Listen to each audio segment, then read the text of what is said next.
আজকে শুরু করছি তড়িৎ রাসায়নিক শ্রেণী। তো তড়িৎ রাসায়নিক শ্রেণী এটা বলবার আগে আগের দিন যে থার্মিট পদ্ধতিটা হয়েছিল সেই থার্মিট পদ্ধতিটার একটা মানে বিক্রিয়াটা আমি আরেকবার একটু বুঝিয়ে বলছি ব্যাপারটা কীরকম ছিল। দেখো, কারণ তড়িৎ রাসায়নিক শ্রেণীর প্রয়োগ সেখানেও ছিল। দেখো, আমরা দেখেছিলাম যে Fe2O3 that is ferric oxide, এর থেকে অক্সিজেনকে পৃথক করবার জন্য এর সাথে অ্যালুমিনিয়ামের সংযোগ ঘটানো হয়েছিল। এবার অ্যালুমিনিয়াম ছিল লোহার থেকে বেশি তড়িৎ ধনাত্মক, যার জন্য এই অ্যালুমিনিয়াম অক্সিজেনটাকে নিজের কাছে কি করেছিল, টেনে নিয়েছিল। অ্যালুমিনিয়াম কি করেছিল, অক্সিজেনটাকে নিজের কাছে টেনে নিয়েছিল আর লোহাকে মুক্ত করেছিল। তাহলে তৈরি হয়েছিল Al2O3 আর Fe, সাথে তাপ উৎপন্ন হয়েছিল, যেটা এটা আমাদের এখন আমি লিখছি না, বা লিখেও দিতে পারো, প্লাস তাপ। তো এখানে যেটা বলা সেটা হচ্ছে, দেখো অ্যালুমিনিয়াম সেটা কিন্তু লোহার থেকে হাইলি ইলেকট্রোপজিটিভ, মানে হচ্ছে তড়িৎ ধনাত্মকতা বেশি, মানে ইলেকট্রন ত্যাগের প্রবণতা বেশি। তো এই যে তড়িৎ ধনাত্মকতা, এই তড়িৎ ধনাত্মকতা কোনো ধাতুর ক্ষেত্রে বেশি হয়, কোনো ধাতুর ক্ষেত্রে কম হয়। তো এর ভিত্তিতে একটা সারণী বা ছক তৈরি হয়েছে। এই সারণী বা ছক এটাকেই বলা হয় তড়িৎ রাসায়নিক শ্রেণী। এই তড়িৎ রাসায়নিক শ্রেণী সম্পর্কে আমাদের কিছুটা জানতে হবে। শুরু করবার আগে যেটা বলে দিই যে তড়িৎ রাসায়নিক শ্রেণীতে কিছু মৌল রয়েছে। এই মৌলগুলোর মধ্যে যেগুলো সব থেকে ওপরের দিকে রয়েছে, সেই ওপরের দিকে থাকা মৌলগুলো তড়িৎ ধনাত্মকতা সব থেকে বেশি হয়, ঠিক আছে। মাঝের দিকে থাকা মৌলগুলো তড়িৎ ধনাত্মকতা মাঝামাঝি হয়, আর একেবারে নিচের দিকে থাকা মৌলগুলো তড়িৎ ধনাত্মকতা সব থেকে কম হয়। তো তড়িৎ রাসায়নিক শ্রেণী মূলত এই তড়িৎ ধনাত্মকতার বিচারে সাজানো একটা শ্রেণী। তো আমরা দেখে নিই তড়িৎ রাসায়নিক শ্রেণীতে কি বলা হয়েছে। তো তড়িৎ রাসায়নিক শ্রেণীর একদম ওপরের দিকে যে মৌলগুলো রয়েছে সেগুলো হচ্ছে calcium, potassium, magnesium, sodium, aluminium. এদের মতো কিছু ধাতু আমি পরপর লিখে দিই, পরপর তোমাদের মনে রাখতে হবে না, মোটামুটি ধাতুগুলো একটু মনে রাখলেই চলবে। তাহলে ক্যালসিয়াম, পটাশিয়াম, ম্যাগনেসিয়াম, সোডিয়াম এবং অ্যালুমিনিয়ামের মতো কিছু ধাতু রয়েছে তড়িৎ রাসায়নিক শ্রেণীর সব থেকে উপরের দিকে। যেহেতু এই মৌলগুলো তড়িৎ রাসায়নিক শ্রেণীর সব থেকে উপরের দিকে অবস্থিত, অর্থাৎ এই মৌলগুলো কিন্তু উচ্চ তড়িৎ ধনাত্মক। উচ্চ তড়িৎ ধনাত্মক, তাহলে উচ্চ তড়িৎ ধনাত্মক মানে কিন্তু এরা খুব সহজে ইলেকট্রন বর্জন করতে পারে, ঠিক আছে না, খুব সহজে ইলেকট্রন বর্জন করতে পারে। যেহেতু এরা উচ্চ তড়িৎ ধনাত্মক, তাই এরা খুব সহজে ইলেকট্রন বর্জন করায়। প্রকৃতিতে যে তড়িৎ ঋণাত্মক মৌলগুলো রয়েছে, যেমন ধরো অক্সিজেন মূলত যে বাতাসে প্রচুর পরিমাণে রয়েছে, এই অক্সিজেনের সাথে কিন্তু সহজে এরা বিক্রিয়া সম্পন্ন করে। তাই এদের প্রকৃতিতে মুক্ত অবস্থায় পাওয়ার প্রবণতা কিন্তু খুব কম।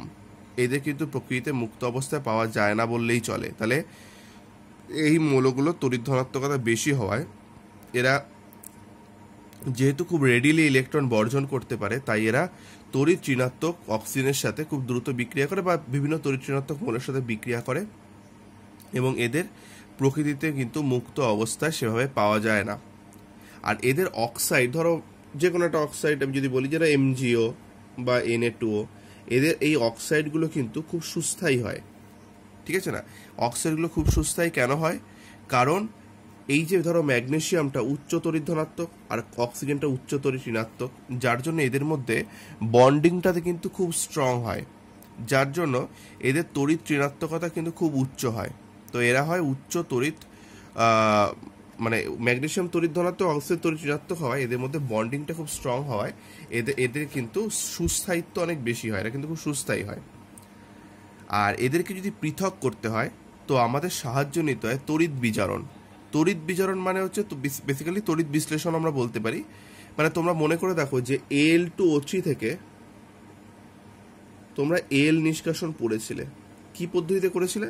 এটা তোমরা করেছিলে তড়িৎ বিশ্লেষণ। তড়িৎ বিশ্লেষণ চ্যাপ্টারে তোমরা এই Al2O3 থেকে, মানে অ্যালুমিনিয়ামের অক্সাইড থেকে অ্যালুমিনিয়াম নিষ্কাশন করেছিলে, ঠিক আছে না?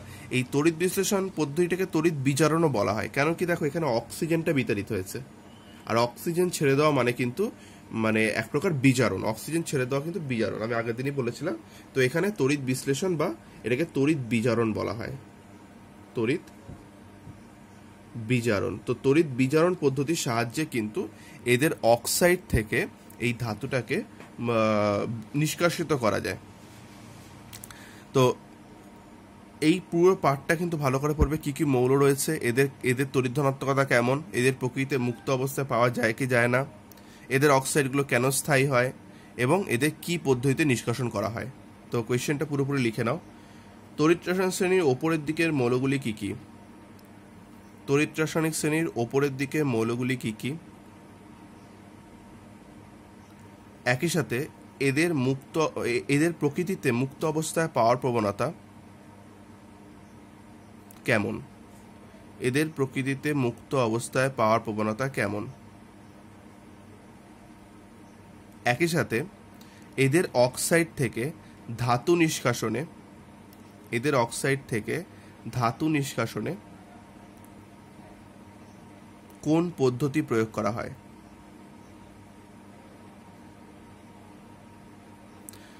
তো এইগুলো চলে গেল উপরের দিকের মৌল। এবারে চলে আসি মাঝের দিকের মৌল। দেখো মাঝের দিকের মৌল কোনগুলো? মাঝের দিকের মৌলগুলোর মধ্যে পাবে Zn, Fe, Pb, Sn, that is zinc, লোহা, সীসা এবং টিন, স্ট্যানাস। এই মৌলগুলো হচ্ছে মাঝের দিকের মৌল। এরা কিন্তু তড়িৎ ধনাত্মকতা এদের কিন্তু মাঝামাঝি, মানে তাই বলে কিন্তু কম নয়, মানে উপরের দিকের মৌলগুলোর তুলনায় এদের তড়িৎ ধনাত্মকতা কম, কিন্তু খুব কম না, এদের কিন্তু তড়িৎ ধনাত্মকতা বেশ খানিকটাই বেশি। যার জন্য এই মৌলগুলোকে প্রকৃতিতে কিন্তু মুক্ত অবস্থায় পাওয়ার প্রবণতাও কিন্তু কম। আমরা দেখি যে লোহায় দ্রুত মরচে ধরে যায়, লোহায় মরচে পড়ে যায় মানে কি, লোহা অক্সিজেনের সাথে বিক্রিয়া করে, তার মানে এদেরও প্রকৃতিতে কিন্তু মুক্ত অবস্থায় পাওয়ার প্রবণতা কম। আর এদের অক্সাইড থেকে যদি তোমাকে ধাতু নিষ্কাশন করতে হয়, তো সেক্ষেত্রে তড়িৎ বিজারণ পদ্ধতির সাহায্য নিতে হয় না। এক্ষেত্রে একটা বিশেষ পদ্ধতি প্রয়োগ করা হয়, মানে ধরো এদের অক্সাইড মানে ধরো জিঙ্কের অক্সাইড জেরেনো। এবার জেরেনো থেকে তুমি জিঙ্ক বের করতে চাইছো, তো কি করবে, একে কার্বনের সাথে বিক্রিয়া করানো হয়। কার্বনের সাথে বিক্রিয়া করলে কার্বন অক্সিজেনটাকে টেনে নেয়, জিঙ্ককে মুক্ত করা হয়, মানে জিঙ্ক মুক্ত হয়ে যায়। এই প্রসেসটাকে বলা হয় কার্বন বিজারণ। তো কার্বন বিজারণ মানে হচ্ছে বেসিক্যালি কার্বন দ্বারা বিজারিত করা। কেন কি, দেখো বিজারিত করা মানে কি, দেখো সেই একইভাবে অক্সিজেন সে কিন্তু ত্যাগ করেছে, ঠিক আছে না? কার্বন অক্সিজেনটা নিয়ে নিয়েছে, অর্থাৎ কার্বনের জারণ হয়েছে, আর জিঙ্ক অক্সিজেনটা ছেড়ে দিয়েছে, তাই জিঙ্কের বিজারণ হয়েছে। এই জন্যকে বলা হয় কার্বন বিজারণ। মানে কার্বনের বিজারণ ক্ষমতা এই সমস্ত ধাতুর থেকে বেশি হওয়ার জন্য এদের কার্বন বিজারণ পদ্ধতিতে নিষ্কাশন করা হয়।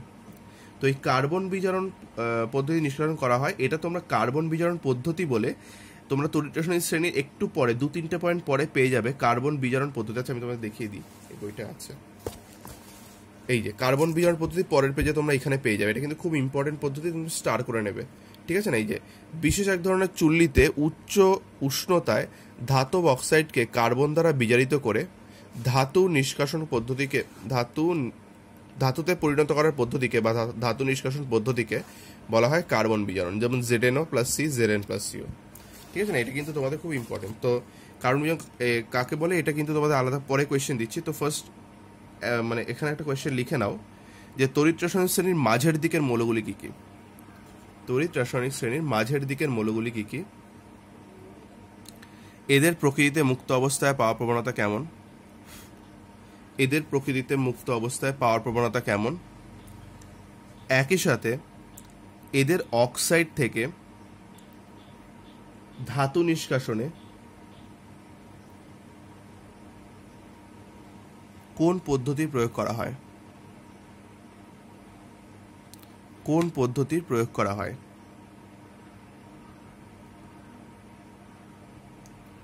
আচ্ছা, পরে কোয়েশ্চেন লিখে নাও, কার্বন বিজারণ কি? বিক্রিয়া দাও। কার্বন বিজারণ কি? বিক্রিয়া দাও। একই সাথে কোন কোন ধাতুর ক্ষেত্রে কোন কোন ধাতুর ক্ষেত্রে কার্বন বিজারণ পদ্ধতি প্রয়োগ করা যায়?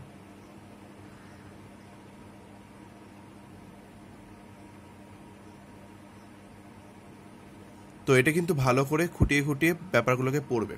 নেক্সট দেখো, এরপরে নিচের দিকের যে মৌলগুলো রয়েছে, নিচের দিকের মৌলগুলো হচ্ছে সিইউ মানে কপার মানে তামা, এছাড়া রয়েছে এজি মানে আচ্ছা এজির আগে এইচজি আছে, এইচজি মানে মার্কারি, এরপরে রয়েছে এজি, মার্কারি মানে হচ্ছে পারদ, এজি মানে হচ্ছে সিলভার বা রূপো, তারপরে রয়েছে এইউ, তারপরে রয়েছে পিটি প্লাটিনাম, এইউ মানে সোনা, পিটি মানে প্লাটিনাম। তো এই ধাতুগুলো রয়েছে তড়িৎ রসায়ন শ্রেণী একদম নিচের দিকে। আচ্ছা, এর ওপরে রয়েছে মানে হাইড্রোজেনকে একটা নির্দিষ্ট জায়গায় ধরে তার ওপর নিচ করে এগুলোকে লেখা হয়। এই উপরের দিকে আর মাঝের দিকের মৌলগুলো রয়েছে হাইড্রোজেনের ওপরে, আর এই মৌলগুলো রয়েছে হাইড্রোজেনের নিচে। ঠিক আছে না, হাইড্রোজেনকে একটা প্রমাণ জায়গায় ধরে নেওয়া হয়, ধরে নিয়ে এই মৌলগুলোকে লেখা হয়। তো এই দুটো পার্টি রয়েছে হাইড্রোজেনের ওপরে, আর এই পার্টগুলো রয়েছে হাইড্রোজেনের নিচে। এদের তড়িৎ ধনাত্মকতা কিন্তু খুবই কম হয়। তড়িৎ ধনাত্মকতা কম হয় মিন্স এদের ইলেকট্রন ত্যাগের প্রবণতা এটা কিন্তু মানে উল্লেখযোগ্যভাবে কিন্তু কম। ঠিক আছে না, তো তড়িৎ ধনাত্মকতা অর্থাৎ এদের ইলেকট্রন ত্যাগের প্রবণতা কম হওয়ায় এদের প্রকৃতিতে মুক্ত অবস্থায় পাওয়ার প্রবণতা কিন্তু মানে দেখা যায় যে এই দুটো একটু মানে এগুলোর থেকে একটু উপরে রয়েছে, সিইউএইচজি। তাই এদেরকে কিছুটা অবস্থায় প্রকৃতিতে অনেক সময় দেখা যায় এরা জলবায়ুর তড়িৎ ঋণাত্মক মৌলের সাথে কিছু সময় বিক্রিয়া করে ফেলে। রূপো করে কিছু কিছু সময় করে, কিন্তু সোনা বা প্লাটিনাম এরা কিন্তু প্রকৃতিতে মুক্ত অবস্থায় সবসময় পাওয়া যায়। দেখবে যে একটা রূপোর যদি কিছু ব্যবহার করা হয়, তো রূপোর জিনিসটা কিছুদিন ব্যবহারের পরে কালো হয়ে যায়, কারণ রূপো বাতাসের সালফারের সাথে বিক্রিয়া করে, সালফার একটা নেগেটিভ এলিমেন্ট, তার সাথে বিক্রিয়া করে কালো একটা ছোপ পড়ে যায়। কিন্তু এই সোনা বা প্লাটিনামের ক্ষেত্রে কিন্তু এই ঘটনাটা ঘটে না। সোনা বা প্লাটিনাম কিন্তু দেখবে যে দীর্ঘ মানে সবসময় এটা কিন্তু মানে কখনো এটা কোনো রকমভাবে বাতাসে কারোর সাথে কিন্তু বিক্রিয়া করে না। তো এই সোনা বা প্লাটিনামের তড়িৎ ধনাত্মকতা কম হওয়ার জন্য এটা হয়, মানে এরা সহজে ইলেকট্রন বর্জন করতে চায় না। আর তড়িৎ ঋণাত্মক মৌলটা এমন কারোর সাথে বিক্রিয়া করে না যারা ইলেকট্রন বর্জন করতে চায় না। তো এটা একটু এলাবোরেটলি তোমরা একটু ভালো করে দেখবে কাদেরকে মুক্ত অবস্থায় পাওয়া যায় বা কাদেরকে মুক্ত অবস্থায় পাওয়া যায় না। আর এদের যদি অক্সাইড থেকে ধাতু নিষ্কাশন করতে হয়, তো এদের অক্সাইড থেকে ধাতু নিষ্কাশন করতে গেলে সামান্য উত্তপ্ত করলে এদের অক্সিজেনটা বেরিয়ে চলে যায়। ঠিক আছে না, শুধু উত্তাপ দিলে পরেই এদের মানে অক্সিজেন এদের থেকে বেরিয়ে চলে যায়, কারণ এদের সাথে অক্সিজেনের বন্ডিংটা খুব লুজ বন্ডিং হয়। ঠিক আছে না, তো এদের অক্সাইড থেকে ধাতু নিষ্কাশন করার জন্য সামান্য উত্তপ্ত করাই যথেষ্ট। তাহলে কোয়েশ্চেন লেখো, তড়িৎ রাসায়নিক শ্রেণীর নিচের দিকের মৌলগুলি কি কি? তড়িৎ রাসায়নিক শ্রেণীর নিচের দিকের মৌলগুলি কি কি? একই সাথে এদের প্রকৃতিতে মুক্ত অবস্থায় পাওয়ার প্রবণতা কেমন?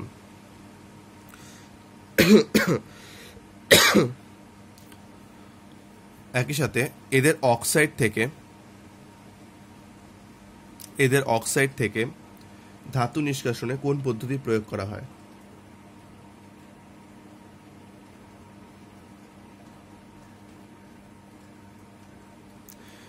তো এই হচ্ছে সক্রিয়তা শ্রেণী, তড়িৎ রাসায়নিক শ্রেণী বা তড়িৎ রাসায়নিক সক্রিয়তা শ্রেণী। সক্রিয়তা শ্রেণীর বিচারে এরা একদম উপরের দিকের মৌল যার তড়িৎ ধনাত্মকতা সব থেকে বেশি, এরা মাঝের দিকের মৌল যার তড়িৎ ধনাত্মকতা মাঝামাঝি, এরা নিচের দিকের মৌল যার তড়িৎ ধনাত্মকতা লিটারালি অনেকটাই কম। তো এর বেসিসে কিছু কোয়েশ্চেন তোমাদের আসতে পারে, যেমন তোমাকে কোয়েশ্চেন করতে পারে, ধরো বলা হলো যে একটা পাত্র আছে, এই পাত্রটা কি দিয়ে তৈরি? সাপোজ ধরো লোহা দিয়ে তৈরি অথবা জিঙ্ক দিয়ে তৈরি, লোহা দিয়ে তৈরি অথবা জিঙ্ক দিয়ে তৈরি। এই লোহা বা জিঙ্ক মানে দস্তা বলা যেতে পারে। তো লোহা বা জিঙ্ক দ্বারা তৈরি পাত্রের মধ্যে যদি কপার সালফেট দ্রবণ রাখা যায় তাহলে কি হবে? ভালো করে ব্যাপারটা বোঝো। এই কপার সালফেটের মধ্যে এই সালফেট গ্রুপটা কিন্তু একটা নেগেটিভ গ্রুপ, মানে কপার সালফেট ভাঙলে কি তৈরি হয়? কপার সালফেট ভাঙলে কিন্তু আমরা জানি যে Cu2+ আর SO4 টু মাইনাস তৈরি হয়, অর্থাৎ সালফেটটা একটা নেগেটিভ পার্ট, একটা নেগেটিভ গ্রুপ, ঠিক আছে না? তো এই সালফেট গ্রুপটার সাথে কিন্তু কপারের মানে একটা নেগেটিভ গ্রুপের সাথে কিন্তু কপারের এখানে বন্ডিং রয়েছে। এবারে তোমরা যদি তড়িৎ রাসায়নিক শ্রেণী ভালো করে দেখো, দেখতে পাবে যে কপারের থেকে ওপরে কিন্তু লোহা রয়েছে। তো কপারের থেকে ওপরে লোহা থাকার জন্য লোহার তড়িৎ ধনাত্মকতা কিন্তু কপারের থেকে আমরা বেশি, সেটা বুঝতেই পারছি। শুধু লোহা নয়, জিঙ্কেরও তাই। তাহলে লোহা কি করবে? এই লোহা CuSO4 এর সাথে বিক্রিয়া করবে। বিক্রিয়া করে কি করবে? দেখো, এর যে নেগেটিভ পার্টটা সেটা কিন্তু নিজে নিয়ে নেবে। তাহলে তৈরি হবে FeSO4 প্লাস Cu, অর্থাৎ কপার সালফেট দ্রবণ থেকে কপার সালফেট দ্রবণটা তার সালফেট গ্রুপটা লোহার সাথে বিক্রিয়া করে ফেরাস সালফেট তৈরি করবে এবং Cu তৈরি করবে। তাহলে দেখা যাবে পাত্রটা ক্ষয় হয়ে যাবে। এছাড়া যদি ধরো জিঙ্কের সাথে বিক্রিয়া করে, তো একই রকম বিক্রিয়াই হবে। Zn CuSO4 এর সাথে বিক্রিয়া করবে, তৈরি করবে ZnSO4 প্লাস Cu, অর্থাৎ পাত্রটা কিন্তু ক্ষয় হয়ে যাবে। এই কোয়েশ্চেনটা কিন্তু খুব ইম্পর্টেন্ট, এই পয়েন্টটা খুবই ইম্পর্টেন্ট, স্টার করে রাখো। এই কোয়েশ্চেনটা বিভিন্ন রকমভাবে আসে। আমি তোমাদের বললাম লোহা বা দস্তার পাত্রে কপার সালফেট রাখলে কি হয়। তোমরা এই কোয়েশ্চেন এরকমভাবে পেতে পারো, যেটা কপার সালফেট দ্রবণের মধ্যে যদি একটা লোহার পেরেক ডুবিয়ে দেওয়া হয় তাহলে কি হবে। দেখো, একই হবে। লোহা সেই কপার সালফেটের সাথে বিক্রিয়া করবে, FeSO4 আর Cu তৈরি হবে। মোটের ওপরে লোহার বা মানে লোহা বা জিঙ্ক দুটোই কিন্তু কপার সালফেটের সংস্পর্শে ক্ষয়প্রাপ্ত হবে। কেন কি? এই লোহা বা জিঙ্ক উভয়ই কিন্তু কপার সালফেটের সাথে বিক্রিয়া করবে, বিক্রিয়া করে কিন্তু এই ফেরাস সালফেট বা জিঙ্ক সালফেট তৈরি করে দেবে এবং কপারকে অধক্ষিপ্ত করবে। অর্থাৎ এই কোয়েশ্চেনটা তোমাদের ভালো করে পড়তে হবে। কোয়েশ্চেনটা লেখো যে লোহা বা দস্তার পাত্রে কপার সালফেট দ্রবণ রাখলে কি ঘটবে? কপার সালফেট দ্রবণ রাখলে কি ঘটবে? তো এই কোয়েশ্চেনটা তোমাদের বইতে রিয়াকশনটা পেয়ে যাবে, কিন্তু এইভাবে মানে আমি যেভাবে কোয়েশ্চেনটা বললাম সেভাবে নেই। যদি তোমরা নিজেরা না লিখতে পারো তাহলে এটা সহায়িকা বই থেকে পড়ে নিও। এই রিয়াকশনটা সব বইতে আছে, ভাষাটা তোমরা সহায়িকা বই থেকে পড়ে নিতে পারো। আচ্ছা, যদি কিছু প্রবলেম হয় ফোন করে নিও। তো এরপরে দেখো আকরিক থেকে ধাতু নিষ্কাশন। আকরিক থেকে ধাতু নিষ্কাশন মানে ধরো আমরা আগের দিন পড়েছিলাম যে ধরো Al2O3 থেকে তোমরা Al নিষ্কাশন করেছিলে, মনে আছে নিশ্চয়ই। তো Al2O3 থেকে যখন মানে Al নিষ্কাশন করেছিলে, তোমাদের মনে থাকবে যে এখানে একটা আয়ন তৈরি হয়েছিল। কি আয়ন তৈরি হয়েছিল? 2Al3+ একটা আয়ন তৈরি হয়েছিল, ঠিক আছে? এই 2Al3+ 6টা ইলেকট্রন গ্রহণ করেছিল, গ্রহণ করে 2Al আকারে সে কিন্তু থিতিয়ে পড়েছিল, বা Alটা কিন্তু মুক্তি পেয়েছিল আর কি। তাহলে দেখো, ধাতু যখন আমরা নিষ্কাশন করছি, এই ধাতু নিষ্কাশন কিন্তু one type of reduction process, এটাকে বিজারণ পদ্ধতি কিন্তু বলা যায়। কারণ এই ধাতু নিষ্কাশন পদ্ধতিতে কিন্তু কি হচ্ছে না, ধাতু নিষ্কাশন পদ্ধতিতে কিন্তু ইলেকট্রন গ্রহণ হচ্ছে। আমরা আগের দিনই পড়েছিলাম যে ইলেকট্রন গ্রহণকে বিজারণ বলা হয়। শুধু Al এর ক্ষেত্রে কেন, তোমরা যদি কপার যখন পরিশোধন দেখেছিলে তখনও তোমরা দেখেছিলে যে Cu2+ ক্যাথোডে যায়, ক্যাথোডকে কি করে? দুটো ইলেকট্রন গ্রহণ করে Cu আকারে ক্যাথোডে গায়ে জমা হয়। তাহলে এটা একটা বিজারণ, কারণ ইলেকট্রন গ্রহণ এখানেও হয়েছে। তাহলে ধাতু নিষ্কাশন এটা কিন্তু অলওয়েজ একটা বিজারণ মেথড। তো তোমরা তোমাদের বইতে এরকম একটা উদাহরণ আছে, দেখো Mn+ দিয়ে। এবার Mn+ মানে হচ্ছে M মানে হচ্ছে মেটাল, ঠিক আছে না? N+ হচ্ছে মানে এনি আদার ইলেকট্রন সংখ্যা প্লাস করা আছে। তো যতগুলি ইলেকট্রন মানে যতগুলি প্লাস থাকে ততগুলি ইলেকট্রনই গৃহীত হয়, মানে N খানা ইলেকট্রন গৃহীত হবে, কারণ N খানা প্লাস রয়েছে। তো এখানে M তৈরি হচ্ছে। তো এটা ওরা একটা উদাহরণ দিয়ে বলেছে। তোমরা এটা না দিয়ে এটাও দিতে পারো, অসুবিধা নেই। এটা না দিয়ে এই ধরনের বাস্তবিক উদাহরণও দিতে পারো, মানে সংকেত দিয়ে উদাহরণ না দিয়ে ডাইরেক্ট উদাহরণেও তোমরা কিন্তু আসতে পারো। তো আকরিক থেকে ধাতু নিষ্কাশন যে বিজারণ প্রক্রিয়া, সেটা আমরা এই বিক্রিয়ার মাধ্যমে বুঝতে পারলাম। কোয়েশ্চেনটা লেখো, আকরিক থেকে ধাতু নিষ্কাশন একটি বিজারণ প্রক্রিয়া, হাইপেন দিয়ে উদাহরণ সহ ব্যাখ্যা করো। আকরিক থেকে ধাতু নিষ্কাশন বিজারণ প্রক্রিয়া হাইপেন দিয়ে উদাহরণ সহ ব্যাখ্যা করো। Very important.